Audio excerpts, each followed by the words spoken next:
is John Sadak, TV voice of the Cincinnati Reds, and you're up for Late Night Reds Talk. What's going on, everybody? It's Monday night, and you know what that means. Another fantastic edition of Late Night Reds Talk Live, part of the Believe Podcast Network and betonline.ag. BetOnline as you covered this holiday season with more props, odds, and lines than ever before. As football continues its march through college bowl season, the pro football playoffs. Well, I guess there's one college football game left, but you get the gist of it. BetOnline remains your number one spot for all sports action this season. Head to the website or use your mobile device to sign up today and receive your 50% welcome code on your first deposit. Just use our promo code BELIEVE, BLEAV 50 to receive your bonus. From basketball, like the Chicago Bulls, football, like the Cincinnati Bengals, NHL, boxing, and UFC, right to your favorite casino games. Don't waste time to take advantage of the all amazing offers for the upcoming seasons. With that being said, let's go ahead and get some Reds talking. Why don't we? I'm Tim Daniel. I'm back. I had a 2-week fight with the Coves, and I'm back with my boys. I'm very excited to be here with our excellent producer, Mr. Nick Kirby. What is going on? Happy Monday night, fellas. Happy New Year. Yes. Yeah. Already got some comments here. Let's go. I see you, Eric Tendo. I see you. Well, also, I like that name. I know, man. I broke out my NES Classic over Christmas and showed it to my nephews. It was pretty fun. Also joining us, former big league pitcher himself, excellent part of the team, Carlos Guevara. What's up, boys? How you guys doing tonight? We're fantastic, Carlos. Good, especially good. Because we get to see your face. Yes. And excited to have joining us now for a second time on the show. Second time, right? I think so. I'm so used to saying Red Leg Nation, but he is now known as as the webmaster of the Riverfront, which has some excellent work on there. Also has a great newsletter they has sent out. This is Chad Dotson of the Riverfront. I'm just making sure I get it right. Chad, welcome back, man. Hope you had a great holiday season. Fantastic holiday season. Really happy to be back with you guys. I've been on your all's show more this year than I've been on my own. So, that's because y'all the OGs, right? Is that what we're called now? Something like that. We'll be the video OG. You're the audio OG. Yeah, it's true. We're over 400 episodes now, but I'm just we're riding your coattails on this video, the new video format. Yeah, man, it's been really awesome. It's been really, really good for us. I've really liked it. So obviously it's a little hard to talk about baseball, and it's a little not right now with things going on. But it looks like one of the bigger kind of conversations right now is the lockout. But there's things you need to know between talks and owners and players as things get serious in January. They're saying talks could pick up this month. And then also we have some situations here where leverage is being discussed, and they're saying time will be running short as pitchers and catchers are reporting in about, middle of February, right after the Super Bowl. So obviously talks getting serious seems to be a good sign. But I feel like this has the potential to be a rush spring training, and I'm really hoping that's not the case. Yeah, like what? It's getting serious in January. Well, we've already wasted some days. Let's go. What are we waiting on? Yeah, every day counts at this point. I mean, right. Let's go. Let's figure it out. We're gonna speak, and it's gonna be serious this time. We promise. We're serious this time. I still remain of the opinion that they are going to get it done. I think even before spring training starts, because there's a lot of money left on the table for spring training. Now, that may be just me trying to be optimistic. I don't know, but I do remain optimistic about that point. And I do think we'll get 162 games of the regular season in either way. That's until I see something that tells me otherwise. Although they've got a lot that they're arguing about. It's going to be a contentious fight, but I got my fingers crossed. Yeah, I think we're kind of on the same book over here. Which leads to this crazy news today that Ken Rosenthal, apparently MLB Network has cut ties with him after Rob Manfred criticism, which, I mean, that's hilarious and around. It's not great that Ken lost his job. It's hilarious that they're so sensitive that they can't take the heat in my eyes. But, obviously Rosenthal's a big part of baseball media, whether you read The Athletic. He was a huge part of Fox Sports as they were launching. He's been in dugouts during games for national TV broadcasts. He's done it all, and obviously has the infamous bow ties. So I guess poor Ken maybe said a little too much for MLB Network, and they got a little upset. Who doesn't like Ken Rosenthal? I know. Besides, awful former pitchers of the Reds that we don't need to talk about. Yeah, that's weird. I mean, that's obviously coming from the owners because I mean, Manfred's nothing else but a puppet, so he's just a middleman. So I mean, what a weird stance to take for the owners to get pissed like that. But I mean, what's anybody going to do about it, really? Yeah, I mean, it's obviously we know baseball, Major League Baseball, and the owners, they have their their interests, which are to maximize their profits. Frankly, Rosenthal maybe the most talented reporter in baseball. I mean, he just the guy's the real deal. And when all the teams kind of came under one banner. Under MLB.com, and they have, each team has their beat writers, but none of them are independent. They can't. They could be the best beat writers ever. They can't write whatever they want to write. It's just a fact. And so, are you getting the truth? Well, most of the time. But are you sure that you're getting the truth? Well, it's always sent through, a filter, I guess, because as we see with Ken Rosenthal, your job's on the line if you don't toe the company line. So Rosenthal land on his feet. I'm not worried about him, but it's just Right. Again, the day-to-day coverage of baseball is so different now than it was even 10, 20 years ago. It's just a completely different game. And who do you believe? I don't know. Yeah, hopefully at the end of some of these beat writers' careers, they come out with some books like the stuff I wish I could have written type of deal. Yeah, We'll really. learn about it here in 10 years, 20 years from now. Specifically Trent. I don't want Trent to retire anytime soon because I love his work. But that day that he gets to write that book, if he does, very much excited for that. I want to see Trent's version of like a screenplay for the Brandon Phillips biography. Oh my! That movie. The real truth, of that dude BP. That'd be awesome. Yeah, With Lexington Legends owner, that dude BP. That's right. Get some respect on there, apparently. Massive friend of Red Lake Nation, right, Chad? Huge friend. Huge friend. The I biggest. still have the receipts. Yeah, he sent some indelicate direct messages to us once upon a time, and we didn't engage because there was no win in that one, But he didn't like being criticized, and I understand it. None of us like being criticized. I've gotten used to it over the years. He hadn't gotten used to it yet. Yeah. I think Rosenthal actually probably comes out looking great in this. Like he'll probably be like the martyr for this. But this is just it's one of these things that it's such a bad look. And I mean, I think this hurts their negotiations. I mean, I think this hurts the future of, players wanting to come on MLB Network, being like, well, are they a real news source? Like, are they just a shill or whatever? And I don't get that at all. Right. Especially right now for this, like, to happen, like, at least like be smart about it. And like, they always about money, in 6 months or something. Just bad time. That's a point. Manfred, for all he wants to maximize revenues for the owners, in terms of public relations, he's not a PR guy. I mean, he makes baseball look bad at every turn. And here's yet another example. He may not be suited for that job. I don't want it. Him and Nick Kroll. That's not their strong suits. God bless Nick Kroll. They need to send them to that rookie seminar before the season. They send all the rookies to where they can learn how to speak to people. Yeah, Nick Kroll should have gone through that. You think before you become a GM, you'd think that might be a box that you didn't have to check yet. But with Kroll, he needs to go to that seminar. Oh man, I put that. So I know we're moving through some topics pretty quick here, but I'm all hopped up on Mountain Dew tonight, guys. So we're kind of see, obviously, with the world of social media is all we have for baseball right now. The Hall of Fame ballots are really kind of starting to make some cash grabs and attentions out there. And we actually have a question here. So who would you vote for on the Hall of Fame ballot if you had one? Shout out Andrea Kirby. Thank you for tuning in. Number one Kirby in my heart. Word. Same. Respect. All right. So is this an all of us thing or? Yeah, everyone. Okay, perfect. Because I think it's silly if we still continue to do this thing where we act like Barry Bonds wasn't the best player of his generation.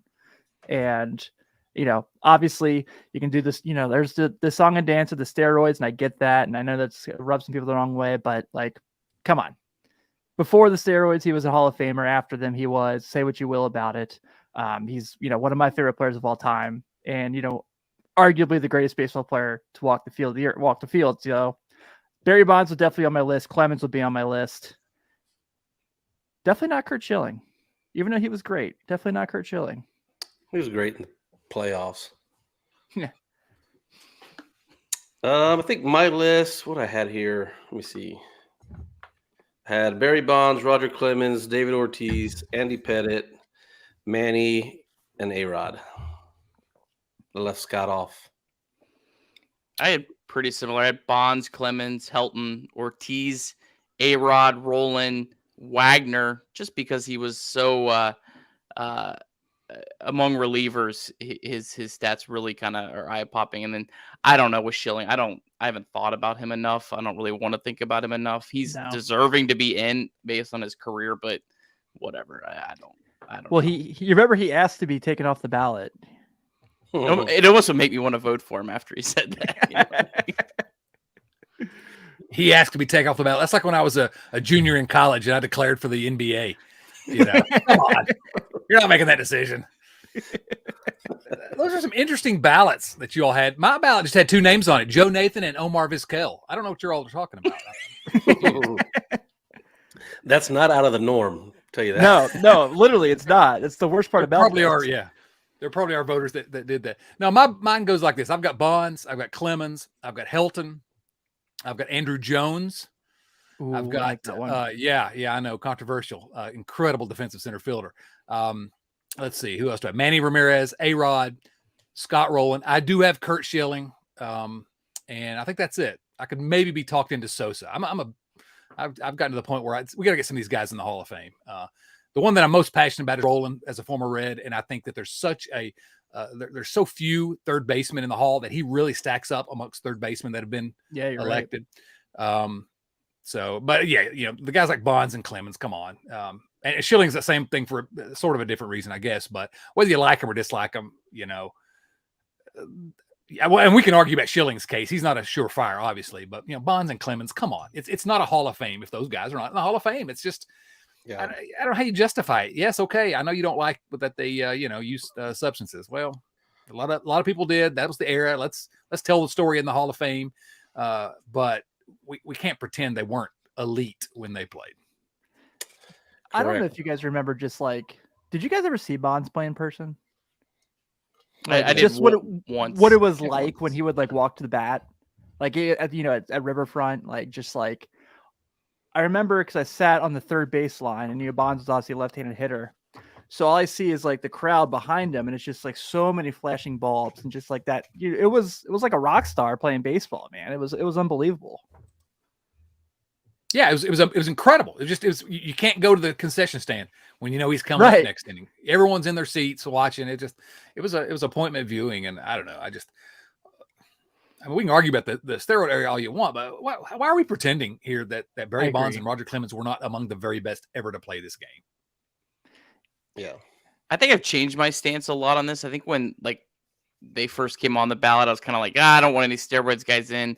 But it feels like at this point, the lines have been so blurred that how do you differentiate? There's guys in that did steroids at this point. Like we pretty well know that they just didn't get busted.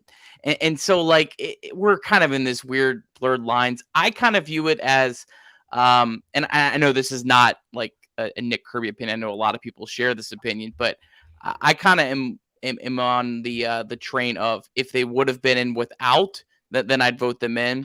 I think a guy like Sammy Sosa and maybe Gary Sheffield, they're kind of like, if they're borderline, and I know they did steroids, they're out in my book. But if they were going to be in either way, then, that's kind of, what I would do. And I think Andrew Jones, I don't think I had him on mine, but yeah. I should have. I didn't even think about that. Yeah, his peak was just so elite, that I think he deserves in. And you hate to have a guy not get in because he got hurt. That was just so far ahead of everyone else when he played at his position. Yeah, kind of like up there as far as defensive center fielders in the 90s, like him, Griffey, those two just above and beyond for everyone for me. Yeah, I remember. Yeah, I don't think people realize how good he was. I'm sorry. Yeah, you're right.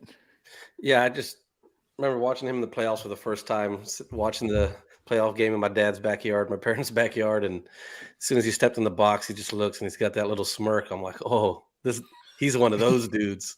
Yeah. I'm going to be watching him for a long time. Yeah, I remember that like in '95, I guess it was, because I remember I was living in Washington D.C. at the time, and my roommate, big Yankees fan, and it was Yankees and Braves in the World Series. I think it was the game that Jones hit 2 home runs that game. I'm like, this guy's he's a kid, and he just that swagger and just he loves playing. And you mentioned Griffey, a lot of the same things with Griffey, just a smile and a joy to be on the field.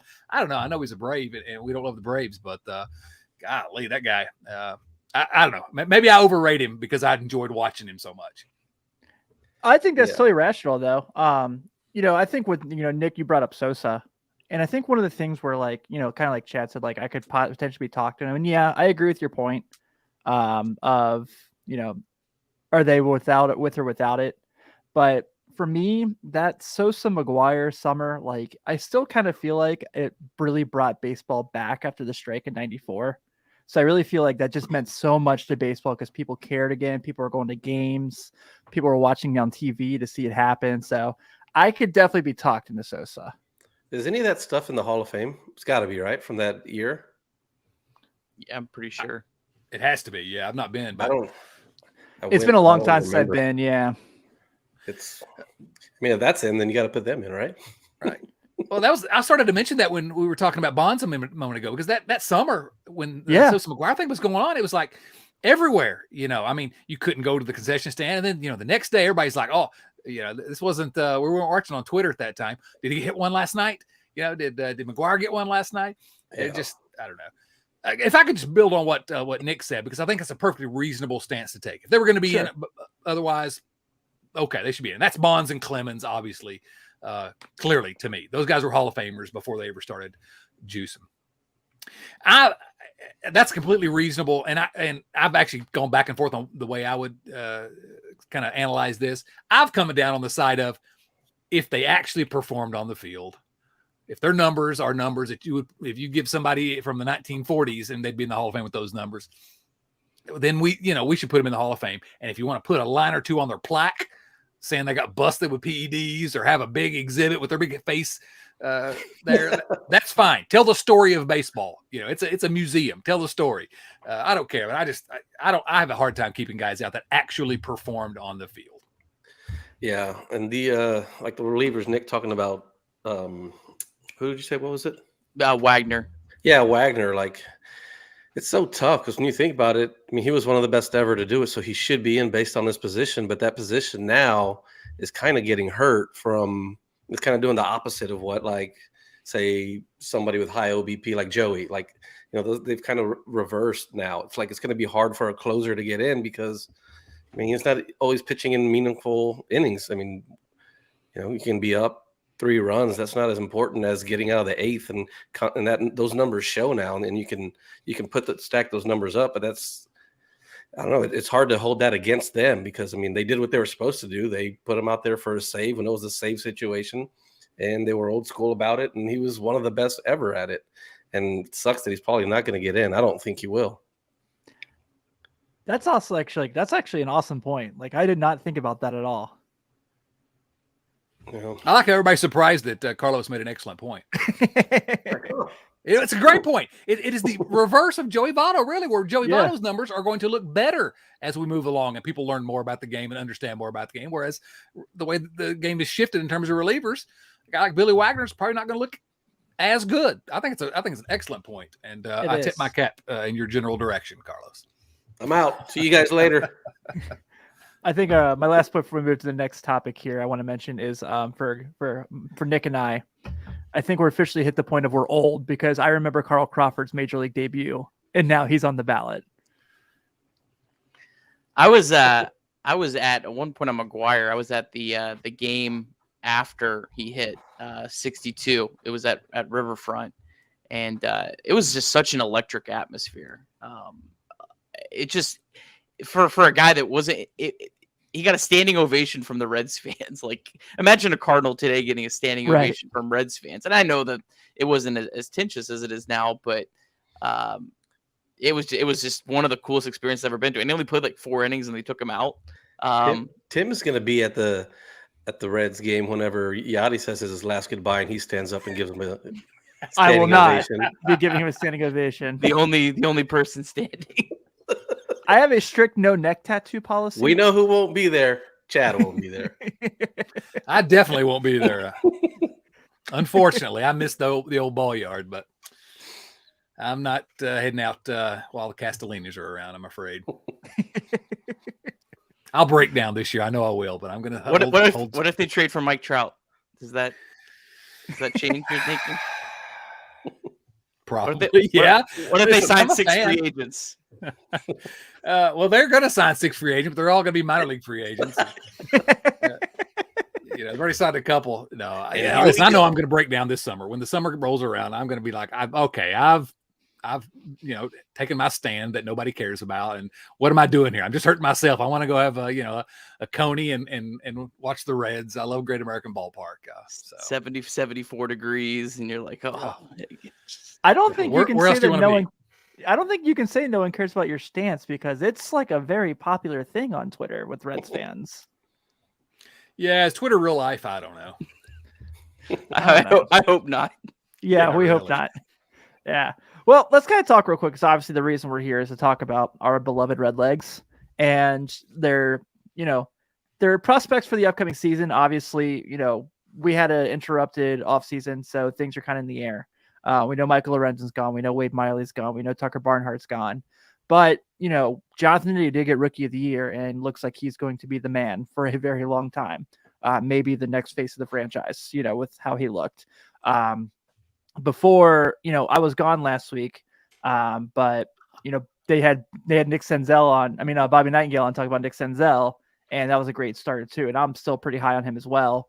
Hunter Green, Nick Lodolo, obviously this seems like the years are going to come up. Chad, when you look at this ball club and you look at the prospects of what they potentially could be, obviously it's January 3rd. So there's a lot that's going to change before March 31st. But what kind of really jumps out to you about what you see from this team as for potential wise for the upcoming season? I constantly am having to remind myself not to get so frustrated with the Castellinis and the nonsense going on in the front office and forget the fact that we have a pretty talented roster here in Cincinnati and a lot of fun guys. And I've been saying for a long time, really easy to root for these guys. There are no guys on that team that you just don't want to root for. Other than that Jonathan India, he seems like a jerk. But the rest of them with his orchids. Exactly. Come on. No, it's just this is a team that is not a bad team going into the season.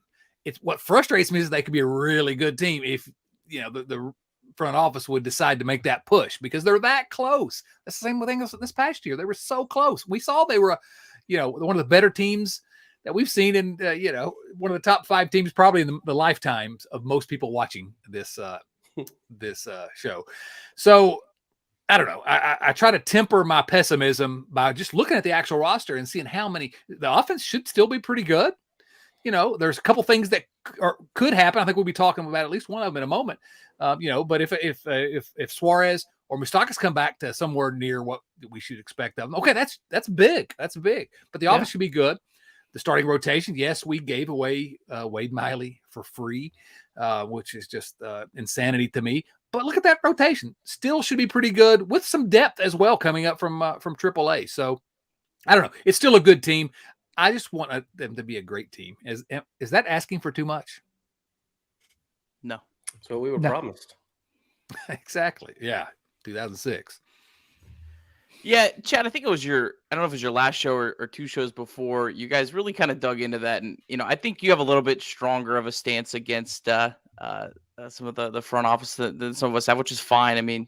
We're all entitled to our own, opinions and stuff on that. But I think it was really important that you guys, you said, well, okay, we might not like what's going on, but let's not forget that there's still a really good team here. There's still a lot of really, really good players and a lot of, reasons to, still, be interested in this team and not to forget that. Because I feel like kind of that's gotten lost at times where people have gotten, so upset and so frustrated that they are, forgetting like last year. The Reds were, in the playoff race into late September. And I feel like people kind of, let their feelings kind of, I don't know, maybe lose sight of that and maybe not enjoy that as much as, they shouldn't.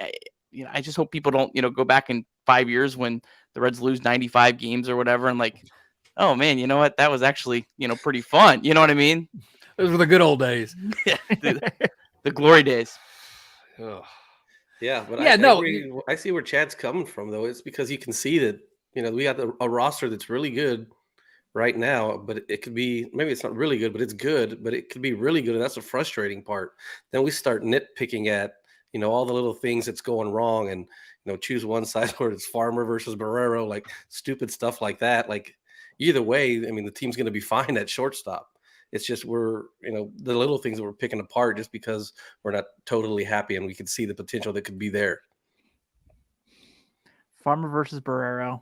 Remember in like 2010, it was Votto versus Alonso. How'd that work out, guys? That was a thing for a bit there. Sometimes I wonder, I don't know if Cincinnati fans, like, I think would kind of piggyback off your guys' points too. And, like Nick said, he's like kind of nervous if people are going to look at the 95 lost teams and that situation. But it's like, sometimes I wonder if Cincinnati sports fans just don't know how to handle when they have a good sports team. Like, I don't think, we've gotten our ass kicked our whole lives. We're well aware of this, but it's like, you see this all the time. Like with last year was like, well, they're winning. They won all these games in a row. Joey Votto hit 8 home runs in a row. I was like, yeah, but the best they did was Michael Givens. And it's like, yes, I know. But actually, Luis Cessa was pretty awesome. Let's not act like he wasn't. But other than that, it's like, like this is a great team. Like Chad said, it's an easy guys to root for. Tyler Stevenson and Jonathan India, like all the bit of the future. Like, let's have some fun with this, man. Who knows? Like, anything can happen, especially with a shortened off season. Yeah, and the truth of the matter is, it's not like this division all of a sudden has gotten a ton better yet. I mean, the rest of these teams haven't gone crazy yet to really improve their rosters that much. A couple things go right, and this team really could be in the mix for the playoffs again. I mean, they really could. Now, I'm not quite that optimistic. I wouldn't predict that, but I don't think it's completely out of the realm of possibility. They're good enough that you don't have to squint very hard to see them being a really competitive team next year, as long as, the management doesn't tear it down any further. Well, especially if there's a 7-team playoff, which it sounds like is probably more likely than not at this point. I know a lot of us don't like that, but I mean, if there is, I'd rather the Reds be in than not, if they are going to go that route. Can I ask a question about that quickly? I know my questions are not nearly as eloquent as Miss Andrea Kirby's, but about that, if they expand the playoffs, do we feel like the Reds are just going to try to get to 500 and just sneak into the playoffs every year from that point? Or will they really try to put an actual championship caliber team on the field? That's what worries me about the expanded playoffs. It's an excuse for Castellini to just keep it kind of where it is right now. I agree with that. And I think a lot more teams other than just the Reds will do that if that happens. We've talked about that a little bit, but yeah, I mean, why would they? He's accomplishing, pretty much everything that he wants to, get to the playoffs, get some of that revenue money, keep the fans happy and somewhat coming to the games. I mean, what else do you want as an owner? I mean, it'd be nice to win a World Series, but all you got to do is really get in the dance, right? I think it probably doesn't change much. And I don't know if I'm just throwing out a guess. It's hard to know really what they're always thinking. I would say that spending wise, it would probably be about the same, that they would spend. I think they may be more aggressive at the trade deadline certain years. I think that would probably be the bigger difference for me. Well, shit, then that would have happened this year. I mean, they were in it, or they were right there, and they didn't do anything. I mean, they acquired 3 relievers. Well, okay, but we didn't think those relievers were going to turn out the way that they did. Like, I was pretty high on Luis Cessa, I will say. I hate to, at the risk of agreeing with Carlos. So they did that. And Nick Kroll was basically like, yeah, well, I guess I can relax now. I went and got 3 relievers, and yeah, we're good. We're good. I mean, they didn't really make a huge effort to go out and improve the team. Those relievers did help the team. No question about it. And I'm glad they did that. But I don't know that I say that's a particularly aggressive move. That's fair. Yeah, it's kind of middle road. I mean, I wish they would have got Chris Bryant. I mean, it sounds like they could have got him for just paying for his contract. I mean, that would have, but so could 10 other teams could have done that too. So that's where I kind of get stuck in the middle of this is like, okay, yeah, maybe the Reds aren't doing enough, but then I look at the other teams and I'm like, okay, well, they're not doing it either. So it's kind of like this this game of chicken. It feels like, that's what we saw in the division last year. It was who's gonna make a move, and no one really ever did. Except for See, that's what makes it more frustrating. Go ahead, Carlos. Sorry. Yeah. No, I'm sorry. I said just except for the Reds varsity team, the San Francisco Giants, they went after it. Yeah.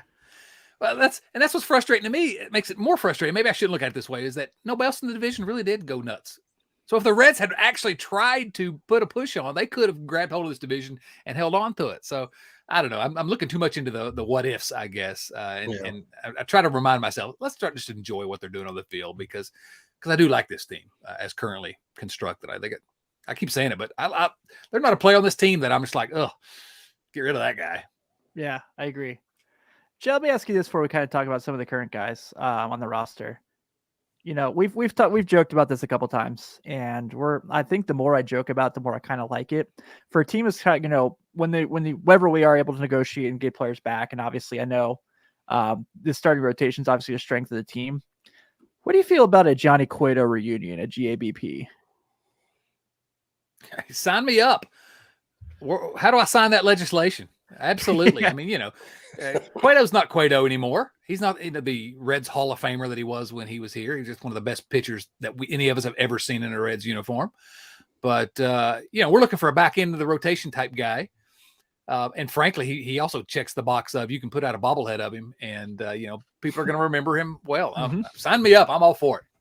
If we have to have somebody in the 4th or 5th spot in the rotation, I don't know. You can do worse than Johnny Cueto. I'm all for it. Let's do it. Let's do it. 5th starter Johnny Cueto. I love it. Yeah, I'm in. All right, so Eric Tendo asks, have any of you given up on Castellanos, and do you think Nick Krall will be competitive? I have not. Maybe I'm just being super optimistic, but I think people suspect, like the people who are like, if I was him, I'd give him a blank check. No disrespect to Nick Castellanos, because he's a tremendous baseball player. I don't think there's a lot of franchises giving him a blank check. So I still believe the Reds have a shot. I still think they do. I still think they're going to go after him, but I think it'll have to be one of the shorter deals, like a 3 to 5 year deal. I don't think it's going to be quite the 8 that he wants. I don't think he's going to see the market is going to be there for that.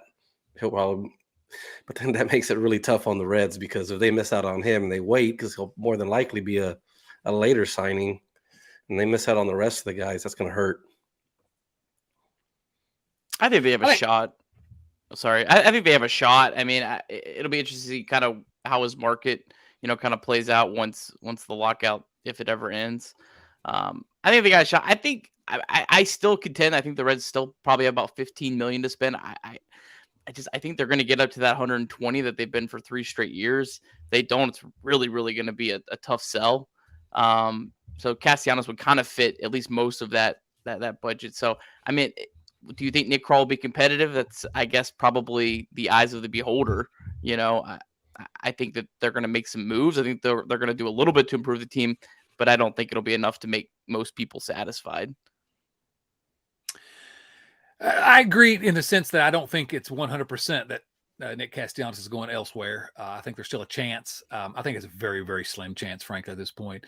But the biggest part of it is what has been mentioned, which is that we don't really know what the market's going to be yet. And so the only way I see Castellanos coming back is if all the uncertainty caused by the lockout and the negotiations, and who knows how things are going to go in the wake of that. If all that uncertainty causes teams to be really hesitant for whatever reason, then maybe Nick Castellanos says, okay, you know what? I can hit at Great American Ballpark. Let me bet on myself on a 1-year deal and go back to Cincinnati. I think, though, that what he proved this year is that is enough to get some team to take a chance on him. 8 years, no, I don't see it. But 5 years, I bet there will be someone willing to. And frankly, if I were the Reds, I wouldn't sign him for 8 years. I love the guy, sure. But he's going to be 30 soon here. I don't think that's a good bet.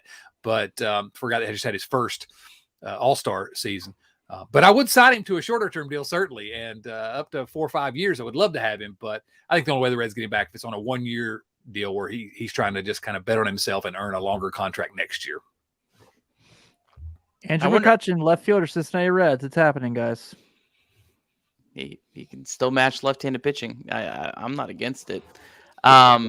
It'll be interesting to see if he changes his stance on being willing to be a DH or not, because I think that significantly increases his market if there's a universal DH next year. I think that makes him a lot more attractive. So I'd be interested to see if he's, kind of softens his stance on that and says, okay, yeah, I'll DH, 50 games or whatever. Yeah. Money talks. Yeah. Yes, it does. So let's kind of talk about some of the current guys on the payroll. And you had obviously written last year this story on Nick Senzel. And like I kind of said earlier, when Nick and Carlos had Bobby Nightingale on a couple weeks ago, right before Christmas, there was a really deep conversation about how Senzel's still kind of in the favoritism. Like, the franchise still appreciates him. They're still very high on him. And I think talent-wise, it's hard to not be, more than just the fact that he was the second overall pick. I understand, like, they feel like it has to work, and I get that. I tend to think that I'm kind of very more optimistic on him for the most, and I think a lot of that's just his injuries. But you could see, like, in that short time he played last year, you could see him getting comfortable in the box. He was working counts better. And obviously, he's a just unbelievable athlete to where he can play multiple positions. What is your what is your hope, and then what is your expectation for Nick Senzel this season? Well, first of all, I'm looking at that gorgeous layout there that you got on the screen. That was supposed to have been my first cover story for the magazine, and then of course, COVID hit, and we didn't have an opening day, and it got pushed back a couple months. So, but Nick Senzel to me is the biggest question mark of this season, because we talk about the Reds going out and getting a free agent. The Reds need an outfielder. They need somebody. They need to go acquire someone. But if Nick Senzel can be Nick Senzel, then that's just as good as acquiring. Where are you going to get a guy with his athleticism, with his bat, when he's been healthy everywhere except for, the limited time he's been in the big leagues? And you can't discount what he's done in the big leagues. It's happened. Those are real at bats, and he has not performed consistently. But he's hit everywhere else he's been. He was healthy until he got to the big leagues. And again, another thing, you can't just presume he's going to be healthy. But if he can, I really truly believe you could give that guy 150 injury-free games, and I don't know if we'll ever see it. I hope we do, because I've kind of got to know his family a little bit, so I'm a little bit biased, I guess you'd say. But if he can be healthy, I really truly believe it's such a jolt to this offense. It feels a role where we think they need to go out and get a McCutchen or a Chris Bryant. Is he going to be as good as those guys? Well, who knows at this point? He was the number 2 overall pick for a reason. So he's one that I'm optimistic on, but I'm also not going to bet the ranch on him staying healthy just until he proves that he can. So I don't know. Am I silly for having any kind of optimism about Senzel after so many years of injuries? I don't think so. I'm all in on the train. I got you all to agree with me on something. I was really getting on the train, and then we had Bobby Nightingale on, and Bobby's like, the Reds are still really high on Nick Senzel. I was like, oh, sold. I'm in. I'm all in. Man, I almost think it might be crazy. He could, in some way, almost replace Nick Castellanos. If you're sliding Tyler Naquin over to right and you're platooning him with a decent right-handed bat, whether it's Andrew McCutchen or whoever, or maybe Aquino, I don't know, whoever. If he's healthy for a full season, he hits, 115, 120 weighted runs created plus, plays the good defense, which would be an improvement from what the Reds said, because Naquin was a below average defensive center fielder. He replaces a lot of that value that we're taking away from Castellanos really quickly. It may not seem like it, maybe like, oh, well, he's not that kind of hitter, but when you start factoring in the defense and the base running and all those other things, it adds up a lot.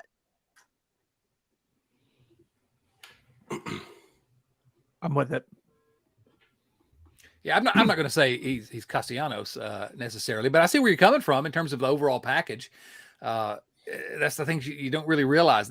Elite speed, really on his way to becoming an elite defender. I do think there's some damage that's been done to the relationship between the Reds and Senzel, but I think that a lot of that would be completely papered over by a full season of health and production and just a return to who he is, who he has been. So fingers crossed. I mean, I don't know. He's got all the talent in the world. He's still youngish. It's not time to give up on him yet, but man, it's getting to the point where he's going to have to actually do it on the field. Yeah. How many more years of control do the Reds have of him? 3? 4. 4. 4? Okay. Because he didn't. The COVID year, and he didn't play last year. Well, the COVID year still counts as a full season, I think. Yeah, but that first year doesn't count. 2019 doesn't count because they waited to call him up. Oh, So that's right. So I thought he had like maybe 2 years left or something. So he only has 2020 and 2021 as service time. He's Yeah, what, and I mean 23? him being, Maybe 26 this year, I think. Yeah, owned by the Reds right now the way he is. I mean, he doesn't get a voice really. He's stuck. I mean, he can complain all he wants, but that's not going to help him anywhere else.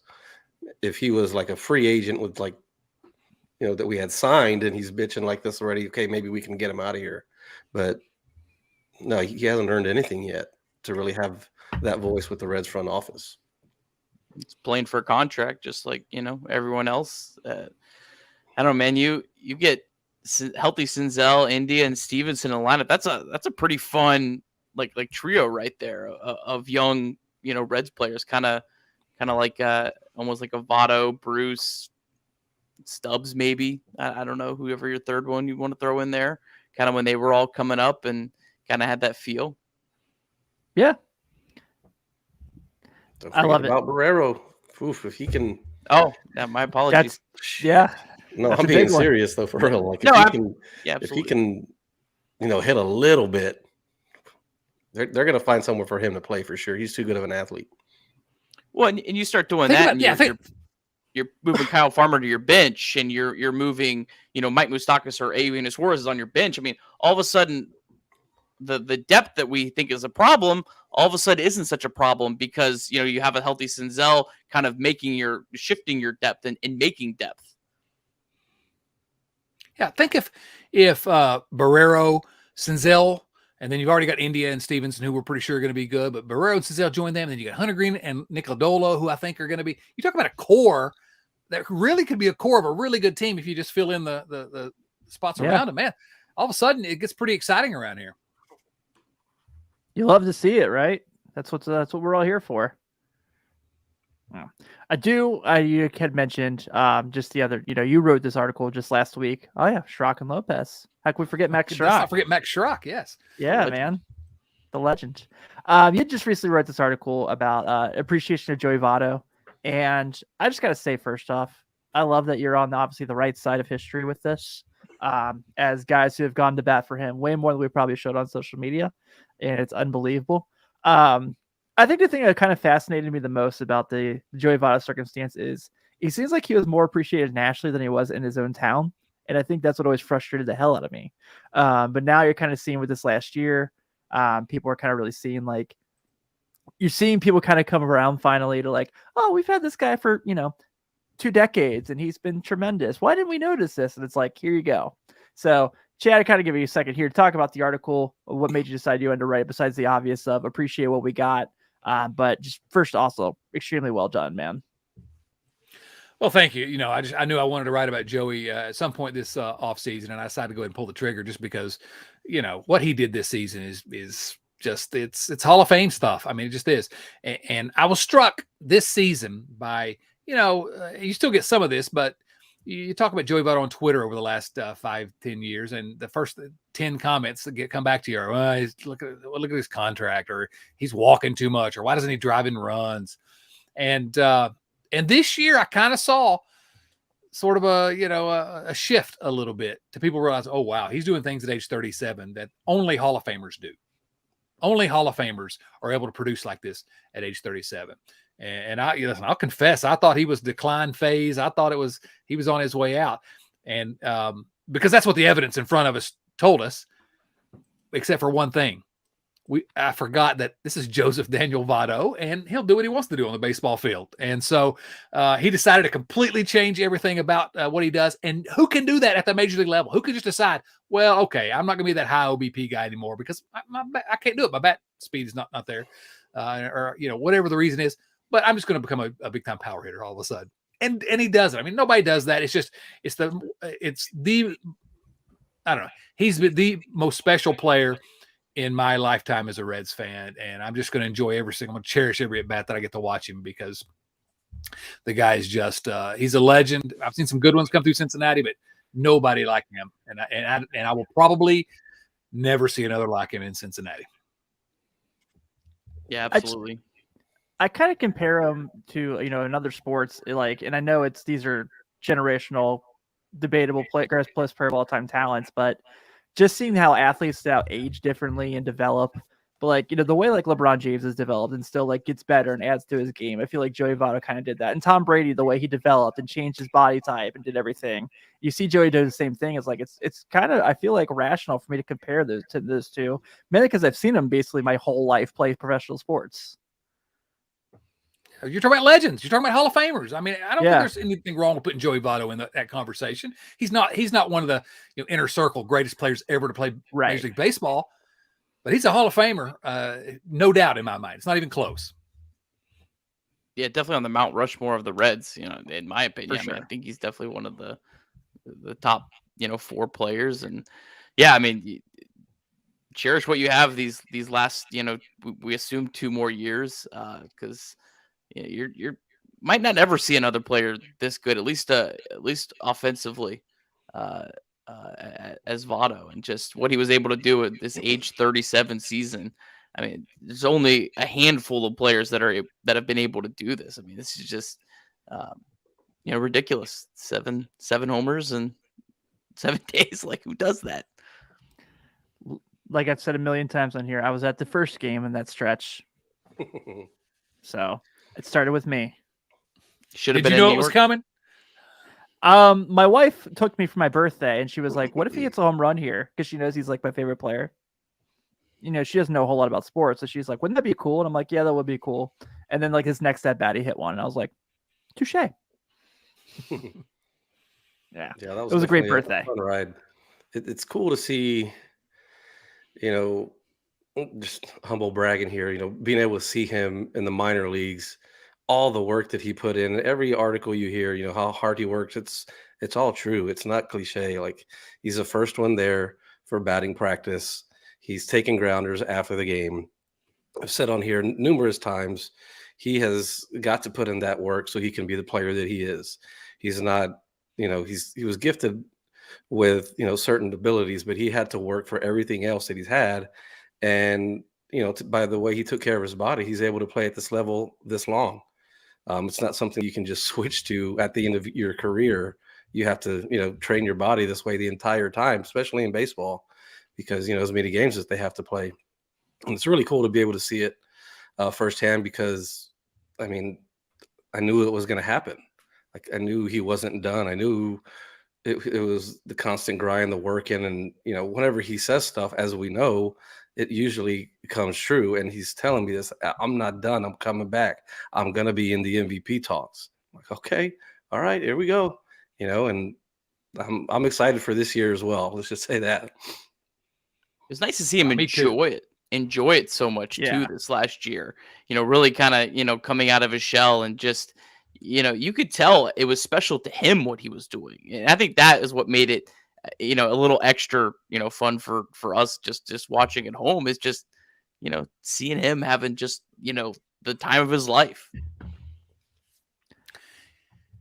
He's one of the most talented players, certainly that we've seen, but it's not talent that got him here. I think what Carlos has been saying is exactly right, because I've never seen a player, never in my life have I seen a player in a Reds uniform that was so serious about his craft, that was so serious about putting in the work and kind of dialing in and, working on whatever part of his game he felt like needed to be worked on to improve himself. And it's just, again, I keep using the term joy. It's been an absolute joy to be able to watch him practice that craft. And listen, I hope the Reds sign him to an extension at the end of his contract, frankly. I do too. I also don't hope think that he's because done after these next 2 years, he's not going to be done. I wouldn't bet on it.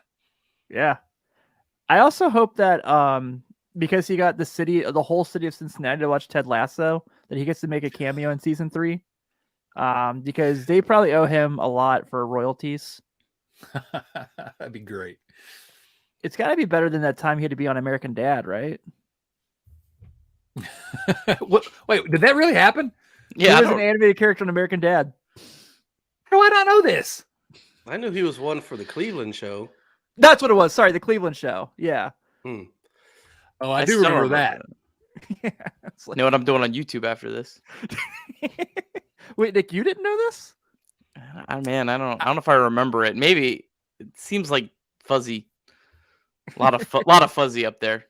Yes, but Ted Lasso, if the producers are watching, which I know they're not, but if they were, let's get Joey Votto on season 3. Have you guys watched it yet? I know Chad has. I know Chad's a big fan. Have you I guys just watched it yet? I finally got Apple TV Plus, so I'm finally starting it. I started with The Shriek Next Door, so next is Ted Lasso. Oh, I just finished that. Well, when you start, you're gonna knock it out in like 2 days. Just be aware. Good to know. It's legit. It's funny. It's like my kind of comedy too, so I'm all for that. So I wonder real quick, let's bring up the Zips projections, obviously, for this season compared to last year's. And obviously kind of unique. There's some similarities, but I think one of the things that kind of jumped out the most is, the infield, obviously, was kind of having a more of an understanding. You see, obviously Joey had that huge year last year. And then, going from Tucker and Kirk Casale to Tyler Stevenson, you obviously understand they're going to take a little bit of a jump, but not a drop, but not terrible. But kind of looking at this, it kind of goes back to what we were saying about, like, look, this is a fun baseball team. And these are actually pretty darn similar to each other when you kind of go around the diamond. Kind of curious, kind of get your thoughts on everything when you look at these numbers, Chad. It's kind of what we've been saying all day today. Really, it's not a bad team. It's a pretty good team. And I think there's a lot of upside here. Maybe more upside this year than I saw out of last year's team. Frankly, I don't know. We're not going to get Barnhart, whatever he provided at catcher, but Stevenson's going to get more playing time. And Stevenson, we know what Stevenson can do with more playing time. We know we got Jonathan India now. We were hopeful about Jonathan India coming into last season, but not very many people would, kind of go all in on Jonathan India. Now everybody's all in on him, and I think that projection is it's mind blowing to have a second baseman with that type of a projected WAR. But then also you look at a guy like Senzel. Can he be Senzel again? And things all of a sudden look just completely different with this team. So this is the exact reason why I keep trying to remind myself we still have a pretty good team here in Cincinnati. There's no reason really to jump ship just yet. But again, they could be better if they if the ownership wanted to fix them. But I think the projections kind of showed what we were all thinking, which is this is a pretty good little team, and I'm excited to watch them play. Yeah, I am too. You talked about people buying in on Jonathan India last year during spring training when he first started making that tear to like potentially make the team. I think I bought every single rookie Broman Jonathan India card. So if he wants to keep on this trajectory and I can retire early, I'm cool with this. I'm all for it. You bought that India stock early. Good work. Oh, yeah. It turned out really well, especially after he got his Rookie of the Year award. So it's looking good right now, sitting on my shelf behind me. But this is kind of some of the projections here, kind of talking about some of the comparisons of players and things like that. But yeah, I'm with you. I think that really kind of I think it's nice to kind of see the upside of what we've heard. Because if you remember, like, this isn't disrespect to those guys that I'm going to name before them, but before the Indias and Stevensons and Senzels, we were like, well, is Nick Howard going to pitch? Is Nick Travieso ever going to pitch? And it's like, okay, so yeah, you're losing these Tucker Barnharts and these guys, but that like kind of still to keep afloat with the young talent you saw last year. It makes things really exciting. Yeah, no question. I mean, and look at those pitchers, Malley, Gray, and Castillo, top three. Yes, I'd love to have Wade Miley as fourth, and then you got a boatload of guys that could be in that fifth spot or be depth, when somebody ultimately gets hurt. But I don't know. I think when we look at this team in the coming year, I think I'm just going to remind myself, look at this team like Nick Kirby would look at this team. Okay, believe, or like Ted Lasso would believe, right? Because there is real reason for hope. We're not just, some of those 90 loss seasons we had, before this current run. You had to kind of squint and say, well, they might be able to be a 500 team if everything breaks right. Here, you don't really have to. You're not really projecting too much, even though we're talking about projections. It's a good little team. It's a perfectly fine little team, and who knows? Maybe they'll be the little team that could. I mean, I see 5 positions on there that I could absolutely see outproducing their wins above replacement. Winker, Senzel in center. Moustakis was like 0.8. He could outdo that. Barrero at shortstop could outdo the 1.2. Stevenson, we know, could outdo the 1.8. I mean, that's 5 positions. I'd say Votto too. Yeah, Votto at 2.1. If India outdoes 3.9, man, he would really he build a statue at that Skip point. arbitration, go ahead and sign the long-term contract. Let's just go ahead and get through this. But yeah, I mean, it's not, they were high, and you looked at last year's and it's like, oh wow, they actually were higher than last year, and they actually added up to about the exact same as what they actually did last year. But there's still several players that you can see doing better. So that's kind of the encouraging thing. Man, those 3 starters, man, look at that. I know everyone's kind of like Trey Gray with his value so high, but if you're not going to get something great back, I mean, you're not just going to pick up a 3 or 4 win pitcher. And, I have a lot of concerns with his health, but when he pitches, he's I think still probably one of the top 20, 25 pitchers in baseball. Yeah, I think when I kind of talked about it, mine wasn't like I said I want them to trade Gray. I just kind of felt like it was like if I had to pick one of the 3, I felt like it was him. And I did predict that I thought he pitched his last game with us, and thankfully this offseason starting to make it seem like that might not be the case. I can't imagine that's gonna be a quick turnaround trade, once things are talked back up. But like Nick said, like if you're not getting something like fantastic, I mean, we don't need to have another when they traded Denny Nagel for Drew Henson, the Michigan quarterback situation ever again. We don't have to go through that again. It doesn't have to be that way. That was a deep cut way back in the day. Yeah. I like the early candidate hashtag for what would Nick Kirby believe. I like it. Oh, no. I might get that one trending on Twitter instead of Kirby hates Farmer. Man. There's gonna be t-shirts. I guess it's better than Kirby hates Farmer. I don't know. There's gonna be t-shirts, man. What? That's something I wanted to ask. Why do you hate Kyle Farmer?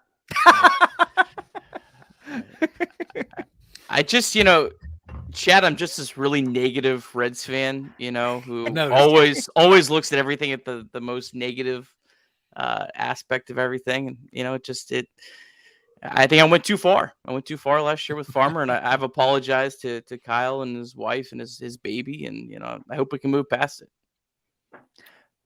I absolutely love that he was going and liking tweets of people saying negative things about him. That was just excellent. No response, just likes. The response is too far. A certain former player blocking people because of things that weren't even tweeted at them. That's too far. But going and liking tweets, that's kind of a baller move. I love it. I did too. Yeah, I respect it. You love it. Motivated. I hope he hasn't printed in his locker, like those tweets, yeah, gotcha. Not really. I really don't hope that. Be sad. You ever see those? I don't know which one of the late night shows about celebrities reading mean tweets about them. Yeah, Jimmy Kimmel videos. Yeah, it's on Kimmel. Yeah, so we need a Kyle Farmer edition of that, or a yes. Reds edition, reading mean tweets about themselves. And I'm sure, bless his heart, Farmer. And I feel bad when I say something bad about Farmer, because what more do you want out of a player? The guy plays his butt off. Plays whatever position you ask him to play. And he is who he is, and he did better than everybody thought he was going to. He did better than I thought he'd do this year. He's much better defensively, but is he the future at shortstop? Well, no, but so that doesn't mean he can't be a perfectly productive player and be a part of this team. And I don't know. I feel a little guilty, I guess. Kyle Farmer reading mean tweet at Reds. Let's do it. That's one of your top 10 ideas, Chad.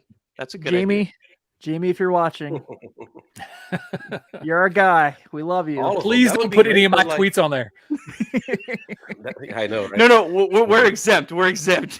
Yeah, we're fine. We're fine. This idea. The came last thing here. I need is a people reading mean tweets and have Hunter Green on there, dragging me through the mud again. I don't need that.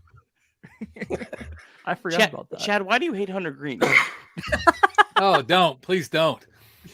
Yeah, I'll just quick story because I found out a lot of people on our own show didn't remember that story, but we were having a conversation one day on the Twitters. And first of all, never tweet is what you need to understand about this story. Just don't tweet. There's no upside to tweeting. But we were having a conversation about who should be untouchable in terms of Reds players. And I was like, well, nobody's untouchable. I'd trade Hunter Green if the right deal came around. I'd trade Joey Votto if the right deal came around. And somebody said, oh, no, Hunter Green should be untouchable. I was like, well, yeah, but what happens if, in a year and a half, he blows out his arm? And there you go. Exactly. Hashtag never tweet. What if he blows out his arm in a year and a half and he has no value and he's not going to play in the big leagues? Well, and he picks up the tweet, he retweets it and says something about, I see how I don't remember what he said. He was right to be offended. He didn't understand the context, and it ends up on the front page of the Cincinnati Enquirer the next day. And I'm like, Oh, shit. I'm sitting at work, my phone's blowing up. For those of you who know that what I did for work at that time, I was like, had a bunch of people there in the room around me, and it was just it was wild. But I love you, Hunter Green. I promise I love you now. Please don't get hurt this year, please.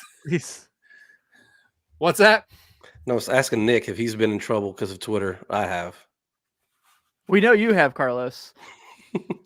You got Derek Gold going, and you and Derek Gold's fan base are going at it. Not him. Whatever.